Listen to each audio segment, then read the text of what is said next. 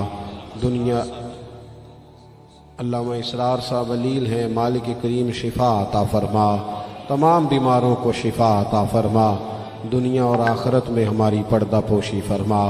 اللہم انا نسألک العفو والعافیۃ فی الدین والدنیا والآخرہ، رب اغفر وارحم وانت